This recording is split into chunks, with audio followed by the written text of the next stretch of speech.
Supposons que quelqu'un vous demande de l'aider à porter une table d'une pièce à une autre. Commencerez-vous à demander « est-ce un fardeau ?» Vous ne le ferez pas. La chose que vous portez est évidemment un fardeau. Souvenons-nous que notre fardeau, c'est ce que nous connaissons, et non pas ce que nous devons essayer de connaître. C'est très important de savoir cela. Si vous avez ou non un fardeau pendant que vous posez toutes ces questions, l'opportunité se sera envolée.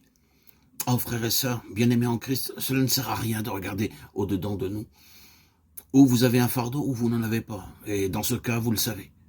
Il n'est pas nécessaire d'essayer de le découvrir en analysant vos sentiments. Si quelque chose pèse sur vous, c'est votre fardeau. Agissez donc en accord avec ce que vous avez et vous serez libérés.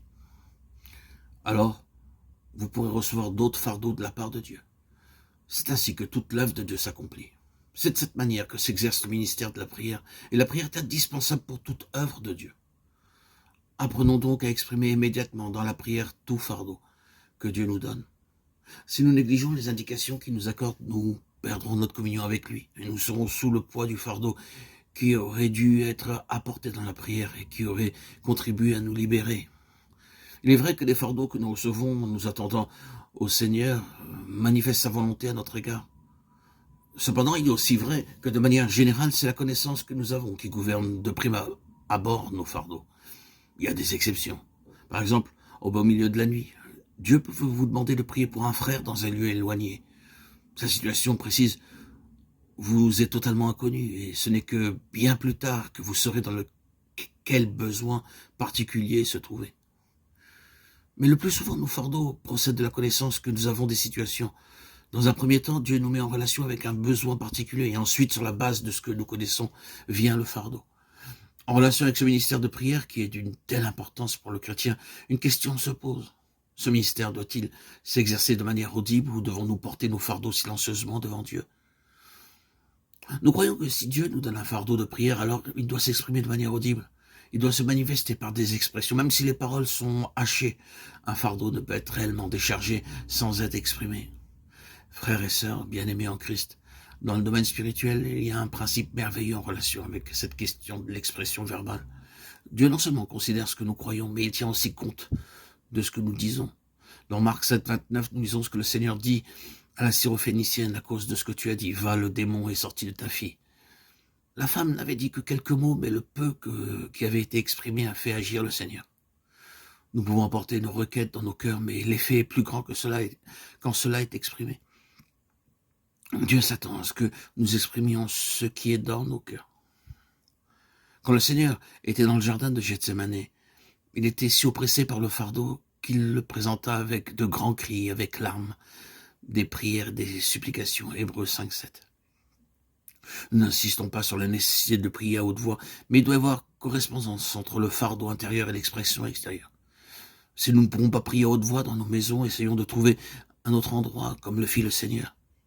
Il se retirait dans le désert, Marc 1, 13, sur la montagne, Luc 6, 12.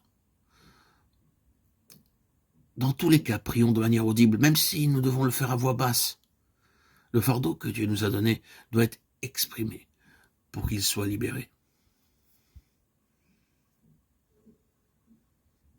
Cependant, nous rencontrons bien souvent cette difficulté, c'est que, alors même que nous sommes conscients de porter un fardeau et que nous sommes à genoux pour prier, nous sommes incapables de l'exprimer.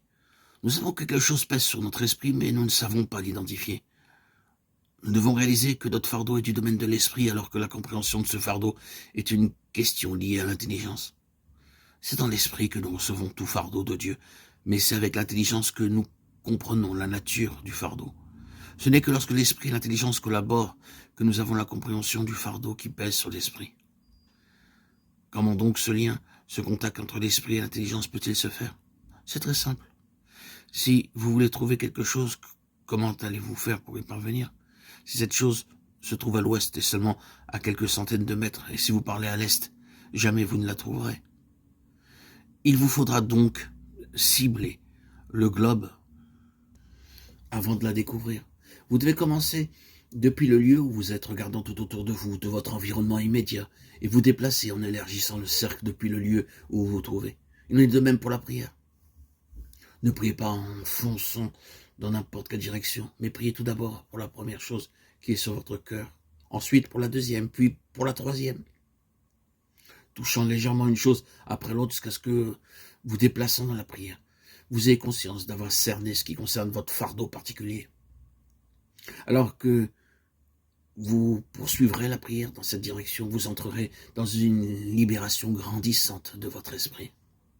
Lorsque vous aurez évacué ce fardeau, vous serez préparé pour en recevoir d'autres de la part de Dieu.